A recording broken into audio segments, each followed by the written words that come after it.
చెప్పు ఇప్పుడు ఏమంటావు? ఏమైందమ్మా?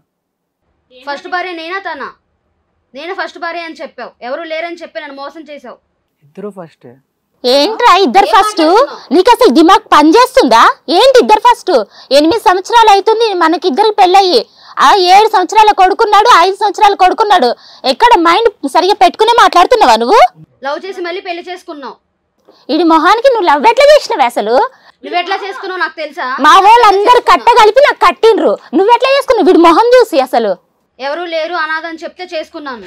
అనాథల్ని ఎత్తుక్కుంటా పోండి అందరూ. నాకు అందరూ ఉన్నారని అందరు కట్ట కలిపి కట్టిరు నాకు వీడిని. నువ్వెట్లా చేసుకున్నావు అసలు? ఈ మొహం చూస్తేనే కొక్కొస్తాను చూసినావా? మళ్ళీ ఫోటోలు, మళ్ళీ హగ్ చేసుకోవడాలు, కిస్ చేసుకోవడాలు. తెలుసుకోనే పని లేదా నీకు అసలు? ఇంత బాగానే చదువుకున్నావు కదా నువ్వు. ఇంకెంతమంది అనాథులు ఉన్నారు నీ జీవితంలో? ఏం మాట్లాడుతున్నావు? ఏం మాట్లాడేది? నువ్వు అనాథలే కదా తగులుకుంటున్నావు. ఇంకెవరైనా ఉన్నారేమో చూసుకో, మళ్ళీ సెట్ చేసుకో. తెలివి ఉందా నీకు అసలు? తెలివి ఉందా? ఇద్దరు పిల్లల్ని కన్నావు, మళ్ళీ ఇంకో దాన్ని పోయి ఇంకో దాన్ని కట్టుకున్నావు. నాకే చక్కగా తిండి పెట్టట్లేదు, నా పిల్లలకే ఇంతవరకు నువ్వు బాగున్నావు అని అడిగింది లేదు. ఇంటికే సరిగ్గా రావట్లేదు, మళ్ళీ దాన్ని కట్టుకుని దానికి ఇంకోటి కన్నావా? అసలు అర్థమవుతుందా నీకు? చూడండి సరే, ఎన్ని అడిగినా ఎంత సైలెంట్ కూర్చున్నాడు. అంత తప్పు చేశాడు కాబట్టి ఇదిగో ఇట్లా కూర్చున్నాడు. ఇంకా ఈమె ఏందో మళ్ళా మహా తల్లి వచ్చింది ఇంకొక పెళ్లి చేసుకుని గబా గబా. నిన్ను ఎట్లా మోసం చేశాడు, నన్ను అట్లనే మోసం చేశాడు. సరే ఇప్పుడు నేను వెళ్ళిపోమంటారా? వెళ్ళిపోతావా? మంచి మాట. 8 ఏళ్ళు అయింది కాబట్టి అమ్మాయి ఉంటది, నువ్వు వెళ్ళిపోతావా? మరి ఇప్పుడు చెప్పు. ఏమ్మా చెప్పు. ఇప్పుడు గబా గబా చెప్పావు కదా సమాధానం. ఇప్పుడు మేడం అడిగిందని కూడా చెప్పు. మాట్లాడుతుంది. మరి ఇప్పుడు నువ్వేం చేద్దాం అనుకుంటున్నావు? కావాలి మేడం, తను లేకుండా ఉండలేను మేడం. అతను ఎవరో ఒకరు కావాలని చెప్పేసి అన్నాడుగా ఇందాక. ఎవరో ఒకరే కావాలని చెప్పేసి అంటున్నాడు. అమ్మాయి నా భర్త నాకు కావాలని చెప్పేసి అంటుంది. మరి నువ్వేం చేస్తావు ఇప్పుడు? నువ్వే ఫస్ట్ వైఫ్ అని చెప్పి నన్ను కూడా పెళ్లి చేసుకున్నావు. మరి అడుగు. మరి అక్కడ కూర్చున్నాడు కదా ఎదురుగా. ఫస్ట్ వైపు నాకు 8 సంవత్సరాలు అవుతుంది మెల్ల తాళి కట్టి. నీకు ఎన్నాళ్ళు అవుతుంది పెళ్లి చేసుకుని? సౌజన్య అతను ఏం చెప్పాడో అమ్మాయికి ఎక్స్ప్లెయిన్ చేయని. ఫస్ట్ వైఫ్ అని చెప్పావంట తమ్ముడు. ఏం చెప్పావు? మాట్లాడుకోండి మీరిద్దరు. ఫ్లోలో 1 అంటాం. ఫ్లోలో 1 అంటాడంట. ఫ్లోలో 1 అనడం ఏంటి? ఇప్పుడు ఫ్లో ఏంటో చూపెట్టు నువ్వు. చెప్పు. నన్ను ఎందుకు మోసం చేసావు? నా పిల్లలకి ఏం సమాధానం చెప్పాలి? నేనేం చెప్పలేను. ఏం చెప్పలేనంటే ఆడపిల్లలు అంటే నీకు ఎలా కనిపిస్తున్నారు? ఎంతమందిని వాడుకున్నావు? తనని కాకుండా నన్ను కాకుండా. ఇంకెవరు లేరు. నాకు కూడా అదే చెప్పినావు కదా, ఇంకెవరు లేరని చెప్తావా? సరే రవి, ఇప్పుడు నీకు ఎవరు కావాలి? ఈవిడ ఆవిడ? ఇతరులో నేను ఎవరిని తేల్చుకోలేకపోతున్నాను. ఏంట్రా తేల్చుకునేది? నువ్వేం శ్రీరామచంద్రుడు అనుకున్నావా, శ్రీకృష్ణుడు అనుకున్నావా? ఏంట్రా తేల్చుకునేది? నువ్వు కట్టుకున్న భార్య ఉండగా మెయింటైన్ చేశాడు మేడం. కట్టుకున్న భార్య ఉండగా ఇంకోదాన్ని నువ్వు ఎట్లా పెళ్లి చేసుకుంటావు? నీకేమైనా తక్కువైందా ఇంట్లో? నువ్వు డబ్బులు ఇవ్వకుండా కూడా నేను పని చేసుకుని నేను పోషించుకున్నా కదరా, నిన్ను కూడా పోషించినాను కదా. నా పైసలు మొత్తం తీసుకొచ్చి నిన్ను ఎత్తున పెట్టినా కదా. ఇప్పుడు మళ్ళీ దాన్ని ఎట్లా పెళ్లి చేసుకుంటావు? నేను కూడా 3 లక్షలు ఇచ్చాను. నా డబ్బులు ఏం చేసావు? నా 5 లక్షలమ్మా. నాది 8 సంవత్సరాలు 5 లక్షలు. నీ కష్టమైన డబ్బా 3 లక్షలు ఇచ్చాను నేను.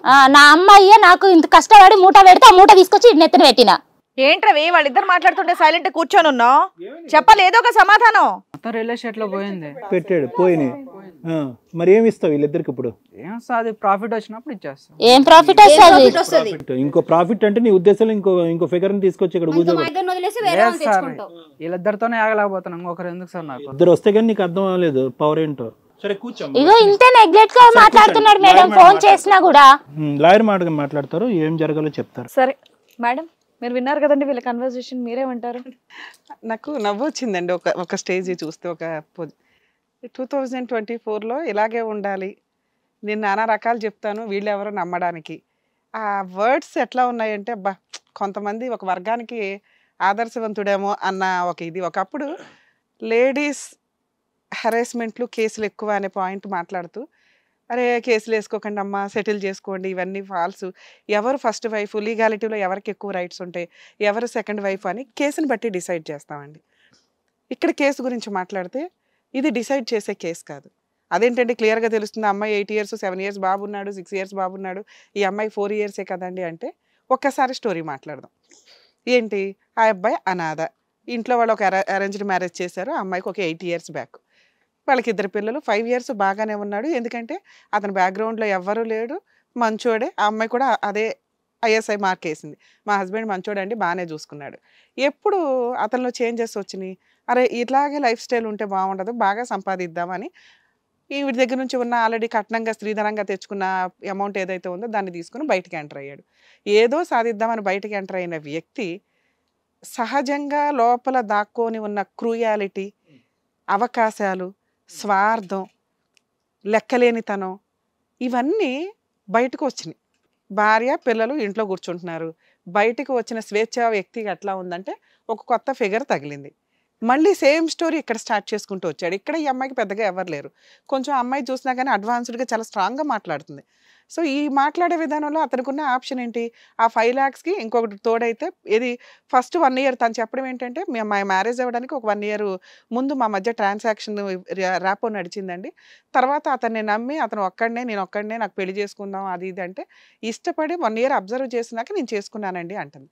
ఈ 1 yearలో అతనికి అర్థమైంది ఏంటంటే ఇంకో బకరా దొరుకుతుంది, నాకు ఎదురు 3 lakhs ఉన్నాయి, ఇక్కడ నుంచి తెచ్చిన 5 lakhs ఇన్వెస్ట్మెంట్లో చాలట్లా, సరే బిజినెస్ పార్ట్నర్గా కలుపుకుంటే క్లిక్ అయితే ఓకే, క్లిక్ అయితే పెళ్లి చేసేసుకుందాం, లాస్ అయితే వదిలేద్దామన్న ధ్యాస ఉండొచ్చు. 3 lakhs తీసేసుకున్నాక అతని పొజిషన్ ఏంటి, ఆల్రెడీ లాస్ అవుతూ వచ్చింది. అలానే ఈ అమ్మాయి వదులుతుందా, వదలదు. ఉన్న ప్రాసెస్లో ఆయనకున్న సహజంగా దాచుకొని పెట్టిన క్రూయాలిటీలు బయటికి రావడం స్టార్ట్ అయినాయి. ఆ స్వార్థం, ఫస్ట్ స్వార్థం. ఏం స్వార్థం, ఈ 3 lakhs ఇవ్వడం కంటే కూడా ఈ అమ్మాయిని పెళ్లి చేసేసుకుని ప్రెగ్నెంట్ చేసేస్తే ఒక వైఫ్గా పడి ఉంటుంది, వేరే గతి లేదు కదా. ఇంకా ఈ ట్రిక్స్, ఆ మాట్లాడే విధానం ఎంత దారుణంగా ఉన్నాయంటే ఈ కేసులో అతను ఫైనల్గా అతనే డిసైడ్ చేస్తున్నాడు. మీరిద్దరూ అతనితో ఎవరు హ్యాపీగా ఉంటారో డిసైడ్ చేసుకోండి అమ్మా అని కాదు అనాల్సింది. మీరిద్దరూ అతన్ని ఎంత బాగా హెరాస్ చేయగలరమ్మా అని మాట్లాడాలి మనం. ఎందుకంటే అతనికి పనిష్మెంట్ ఇచ్చేది వాళ్ళిద్దరే. ఈవిని మనం క్లియర్ చేసి పంపించేయొచ్చండి లీగల్ ప్రొసీడింగ్స్లో. నేను పంపిద్దాం అనుకోవట్లే. ఎందుకంటే అతను చాలా మాటలు మాట్లాడే విధానం, ఇలా ఆ వ్యక్తిని నేను వదిలేస్తే ఇంకా అమ్మాయిల్ని మోసం చేసుకుంటూ వెళ్తాడు, 3 పిల్లలు అనాథలు అవుతారు, వీళ్ళిద్దరిలో భార్య ఎవరు అని నేను మాట్లాడట్లా. మాట్లాడితే ఆ అమ్మాయి భార్య అనాలి, ఈవిడికి సంబంధించి ఈవిడేసే కేసులు ఇంకా స్ట్రాంగ్. ఒక రకంగా మాట్లాడితే అక్కడ వాళ్ళ దగ్గర అమౌంట్ లేదు, ఆవిడ భర్త కావాలండి అంటుంది, ఈవిడ భర్త కావాలండి అంటుంది.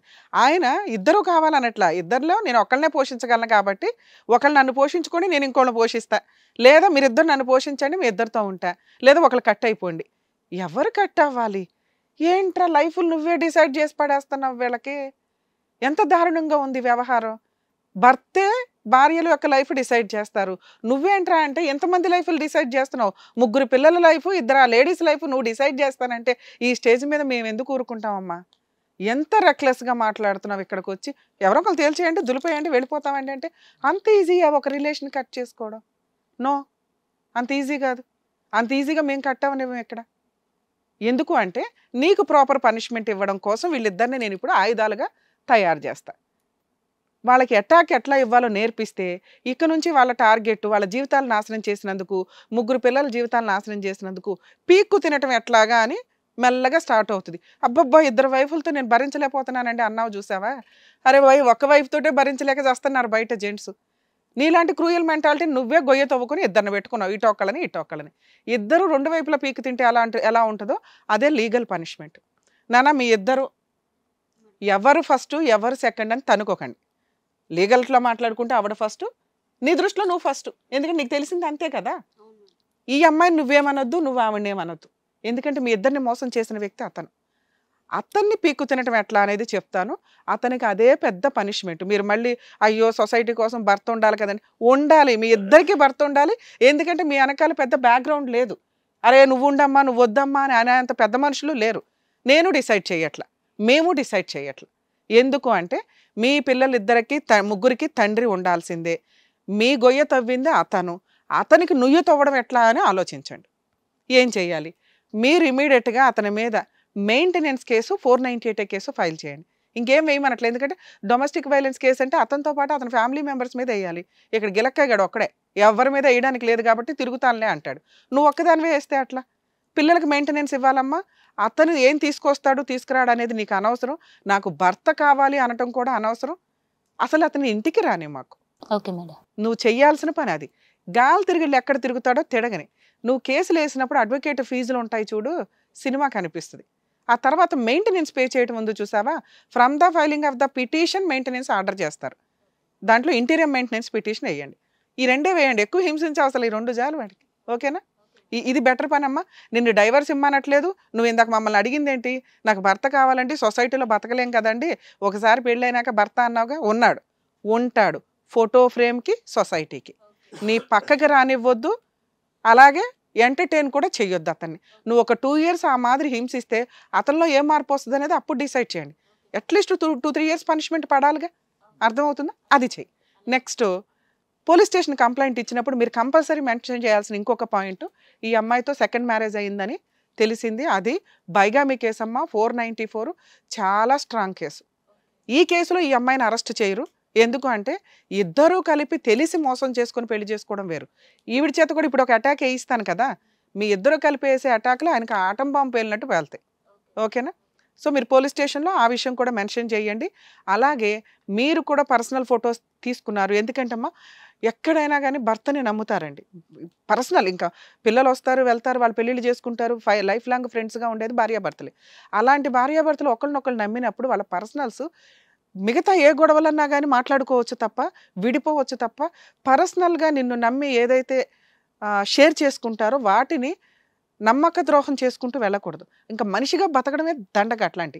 సో ఆ పొజిషన్లో అతను ఉన్నాడు కాబట్టి ఏమో ఈ అమ్మాయి దాచిపెట్టాడు, ఏ రకంగా బ్లాక్మెయిల్ చేద్దాం అనుకుంటున్నాడు, ఆవిడ కూడా ఉండుండొచ్చు. మీరు పోలీస్ స్టేషన్లో ఆ కంప్లైంట్ ఇవ్వండి. Okay madam. నా మీ విషయం, మీరే ఫస్ట్ వైఫ్, మీరు కంప్లైంట్ ఇవ్వాల్సింది కూడా ఇలాగే.